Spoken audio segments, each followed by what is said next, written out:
Okay. I'm not signing nothing.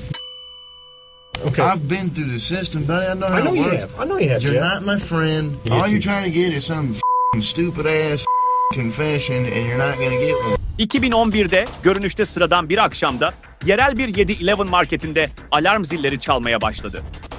Silahlı soygun ihbarları yerel polis departmanına akın etti.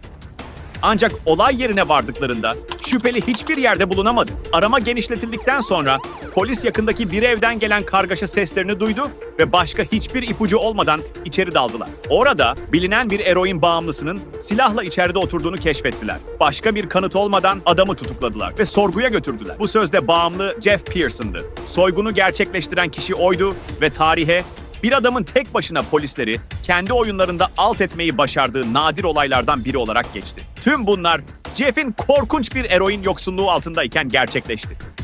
Sonraki 24 saat boyunca Jeff polis kameralarına yakalandı ve sorgu odasında tutuldu. Ancak diğer sorgu kayıtlarının aksine olayın başlangıcı oldukça farklıydı. Şüphelinin sorgu görüntüleri daha sonra 25 Eylül 2011'de kendi YouTube kanalına yüklendi. Bu Jeff'in kim olduğu hakkında ilk ipucuydu. O zamanla sorgu topluluğunda bir kült figür ve efsane haline gelecekti. Jeff polis nezaretinde neredeyse tam bir gün geçirdi.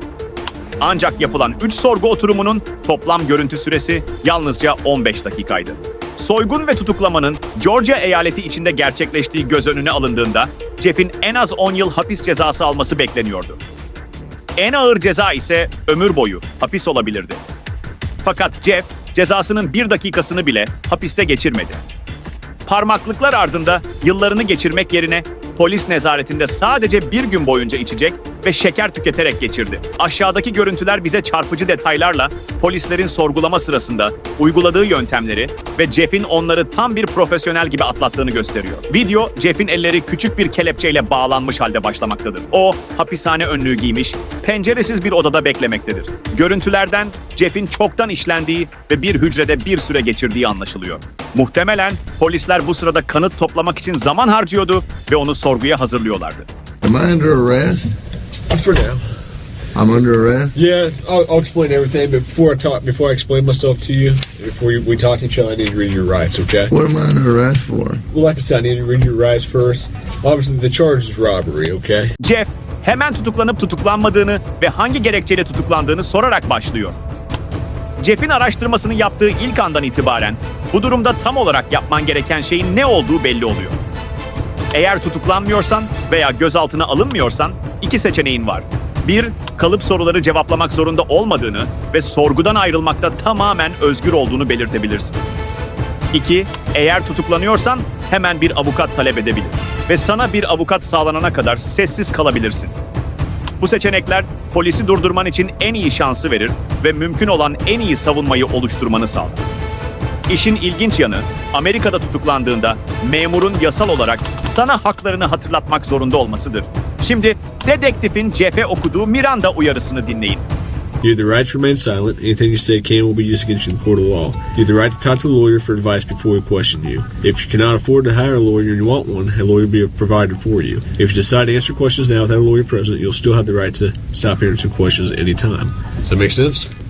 You've probably heard these before, haven't you? Bu 3 nokta inanılmaz derecede önemlidir.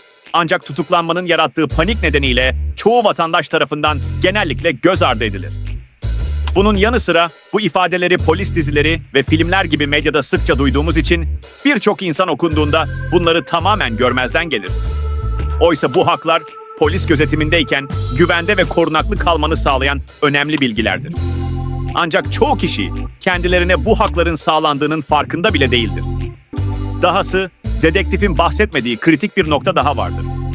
Eğer tutuklandıktan sonra bir avukat talep edersen, polis sorgulamaya devam edemez ve sana sorulacak herhangi bir soruyu yanıtlamayı reddetme hakkına sahip olursun. Bu, avukatın gelene kadar geçerli bir haktır. Buna ek olarak, dedektif, Jeff'in geçmişine gönderme yaparak onun hüküm giymiş bir suçlu olduğu algısını bilinçaltına yerleştirmek için alaycı bir yorum yaparak haklarını okuma sürecini sonlandırır. Do you understand your rights? Do you understand your rights, Jeff? Yes or no? You understand? We're getting paid more than you are, so we can sit here for a long time, man. I just need you to answer me yes or no. Do you understand your rights? Let's get through that question. Do you understand what I read you? Do you comprehend what I read you? Jeff'e sessiz kalma hakkı açıkça bildirildi. Bu yüzden tam da burada bu hakkını kullanmaya karar veriyor. Baş dedektif ise sandalyesine geriye yaslanıyor. Bunun amacı Jeff'in sessizliğinden rahatsız olmadığını ve gerektiği kadar orada kalabileceğini göstermek. Ancak bu tür bir vücut dili genellikle bir tür huzursuzluk belirtisi olarak yorumlanabilir.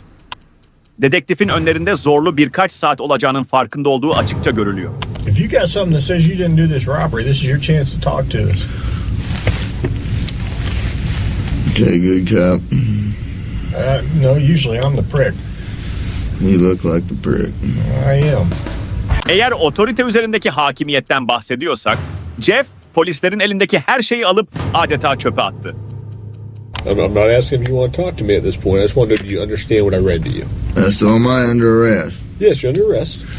Get me back to the cell. I don't talk to you motherfuckers. Okay, fair enough. Bu ilk sorgulama turunda Jeff tam olarak doğru davranışı sergiledi. Mevcut koşulları göz önüne aldığında polislerin aslında onunla doğrudan bir ilgisi olmadığını biliyordu. Zaten onunla konuşmuyorlardı. Eğer konuşsalardı yine de sessiz kalacaktı ve bu yüzden hücresine geri gönderildi. Ancak 2 saat sonra ikinci tur sorgulama için aynı odaya tekrar getirildi. You want a Coke? Yeah. You gonna be able to pop it open or you need me to? I need methadone. You need methadone? Yeah, you guys can get me that methadone. I don't have any. Do you have medication for it, or a prescription for it? Or? What do you need methadone for? Because I'm a fucking junkie and you guys, I can't get no methadone. I'm gonna go through withdrawal here in a minute. Jeff sorgu odasına dönmeden önce sadece bir kutu kola istedi. Ancak hemen ardından muhtemelen hissetmeye başladığı yoksunluk belirtilerinden bahsetti. Aslında Jeff'in bu konuşmanın başında talep ettiği şey uyuşturucu olarak kullanılan metadondur. Metadon, yoksunluk semptomlarını önemli ölçüde azaltmak için kullanılabilir ve hatta muhtemelen polis gözetiminde bulunduğu süre boyunca yaşadığı madde isteğini bile bastırabilir. How long you been using heroin? Long time, buddy. 10 years? 15 years? I hardly been alive that long. What are you trying to talk to me about here? Talk to you about what happened last night. Look, here's the deal. Either you're in a bad set of circumstances or you went and committed an armed robbery last night. Yeah, All right? I'm in a shitty, wrong place at the wrong time, obviously. I didn't commit no fucking armed robbery. All right, then let's talk about this. Let's I don't not have keep nothing. up I the don't talk act. to the police, man. Jeff açıkça kişisel konuşmayı bitirdi ve geri dönmek istiyor. Söz konusu meseleye gelince yapmadığı bir şey için tutuklanmış ve oradan olabildiğince çabuk çıkmak istiyor.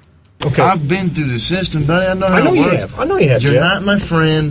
I'm not your friend. You're trying to fucking get me. Or you're No, trying I'm not trying to get all you. you're trying to get is some fucking stupid ass fucking confession, and you're not going to get one. Jeff, I'm not going to get a 'Cause- confession out of you for nothing. Exactly, because I And didn't I'm do not trying nothing. to get a confession out of you. Okay, I'm gonna tell you, I didn't commit no armed robbery, and y'all ain't got no fucking evidence saying I did. Let me go. All you did is find me sitting in my buddy's house because my fucking buddy's dog's going ape shit. I go outside, there are cops everywhere, and they spotlight me. They say, "Come here."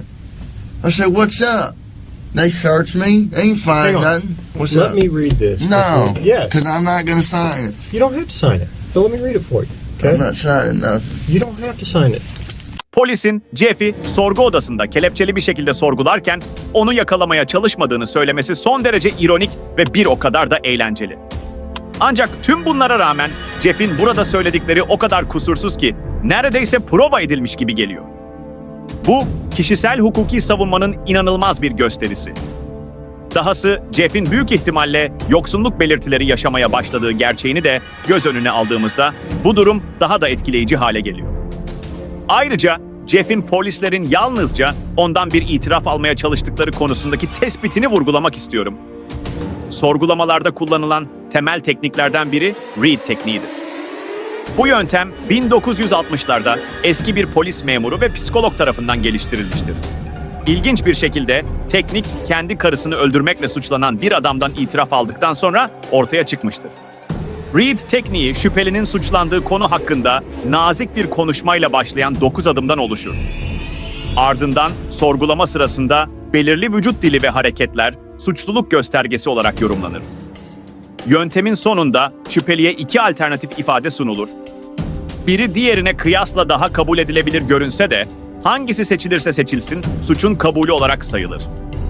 Bu yöntem şüpheliyi köşeye sıkıştırır ve özellikle masum insanlardan sahte itiraflar almakta son derece etkilidir. Nitekim tekniğin ilk uygulandığı dava daha sonra çürütülmüş, adamın aslında karısını öldürmediği ve tamamen sahte bir itirafa yönlendirildiği ortaya çıkmıştır. Bu, sorgulamalarda kullanılan bir sonraki seviye gaslighting, psikolojik manipülasyon tekniğinin bir örneğidir. Tell me what happened last night. Plain and simple. Your side of the story. I'm not talking to you. I'm warning you. All right. This is what I don't understand. I know, but this is what I don't understand, Jeff. You were sitting there talking just like you were ready to sit here and tell me what happened last night, and then all of a sudden I read that to you and you screw it, I ain't talking to you. I want a lawyer. I don't understand that. What changed just in the... Because I told you what, I already told you what happened. You didn't. How didn't I? You didn't tell me what happened last night. How didn't I just tell you what? But now you've handcuffed me, and I can't talk to you because you've asked for an attorney. So, okay, that's fine. But I will tell you right now, you're still on a hold for a robbery. I know. I don't know why. I need a fucking lawyer because obviously I didn't do nothing. And obviously you guys know I didn't do nothing because I've been arrested for the same bullshit before and you guys don't interview me this much. So, wham bam, thank you for the coke, put me back in the cell. We That's haven't my home. interviewed you yet. Jeff şimdi bir avukat talep etti ve bir kez daha soruları yanıtlamayı reddediyor. Ancak bu görüntülerin henüz sadece yarısındayız ve Jeff'in kendini savunma yeteneği ile polisi tamamen alt etme başarısı bundan sonra daha da etkileyici hale gelecek. Here's what the deal is. I have enough evidence Like what? of the armed robbery, okay? But, you know, if you're saying you didn't do it, you need to give me your side of the story. I didn't do it. Okay, well, give me your side of the story. You got, convince me. Because I got a lot of evidence. I got a lot of physical evidence. Well, like what? Name the physical. Well, I don't need to, why should I tell you that? İşte dedektifin çaresiz kalmaya başladığı yer burası. Zamanının tükendiğini biliyor ve bu yüzden ondan bilgi almaya çalışmak için ayrıntılı teknikler veya yöntemlerden tamamen vazgeçti. Bunun yerine temelde onu Jeff'i mahkum etmek için kolayca kullanabileceği sahte delil iddialarıyla tehdit etmeye geçti. Eğer tüm bunlar doğruysa muhtemelen Jeff'i paniğe sürükleyip daha fazla bilgi vermesi için korkutmaya çalışırdı. Ama bunun yerine Jeff ona yardım etmediği için Jeff'e de yardım etmeyeceğini iddia ederek zayıf bir söylem kullanıyor. There's only a couple pieces of evidence I'm missing. Name them. What's that? Name them. Well, why do I need to do that? You haven't helped me out at all. You give me a little bit, I give you a little bit. We go back and forth. I give you one of my pieces of evidence, now give me a little something. All right? What time do you get over to Aaron's house? No, anything I say here can and will be used against me. Sure, but anything you say here, I can also tell your parole officer that you helped me out. That doesn't mean dick. Şimdi dedektif umutsuzca Jeff ile pazarlık yapmaya çalışıyor. Eğer polislere yardım ederse şartlı tahliye memuruna iyi bir söz söyleyecekler. Ama Jeff hemen bunun hiçbir şey ifade etmediğini anlıyor. Eğer 20 yıl hapiste kalırsan bir altın yıldız ne işe yarar? Bu polislerin Jeff'i mahkum etmek için ellerinde hiçbir delilleri olmadığı fikrini güçlendiriyor. Ve ayrıca zamanlarının daraldığını bildiklerini gösteriyor. Jeff bir avukat istedi ama hala orada oturup onu sorguluyorlar. Sanki bu Jeff'e 3 maddeyi okudukları hakların açık bir ihlali değilmiş gibi. Ondan yakında bir itiraf alamazlarsa zamanlarının dolacaklarını biliyorlar ve Jeff sorgulamanın sonraki 4 dakikasını dikkatle izliyor. Jeff polisin ona söylediği her şeyi inkar etmeye ve onlarla mücadele etmeye devam ediyor. Yanında bulunan silahı getiriyorlar, anlaşma yapmaya devam ediyorlar ve hatta onu tekrar hapishanede olmanın nasıl bir şey olacağını ve bağımlı hale geldiği uyuşturuculardan hiçbiri olmadan nasıl yaşayacağıyla alay ederek korkutmaya çalışıyorlar. Ama tüm bunlar boyunca Jeff tamamen taş kesilmiş bir şekilde duruyor. Neredeyse oyunu kazandığını biliyor. I'm done, man. Fuck this. I'm not even answering. All this shit that I just said is gonna be fucking written in the discovery now, right? What? You haven't said nothing. I mean, every little stupid thing that you've asked me, dude, is gonna be in the discovery. I'm not even going to do discovery. The prosecutor is. Okay. So, you halfway know the system, how things work, and you halfway don't. Am I right? I half-ass know Yeah. that the only reason I came up here is to get a fucking Coke. Okay. And I got it. But now I want a Butterfinger. But that's not going to happen for a while. What, the Butterfinger? Yeah. Why not?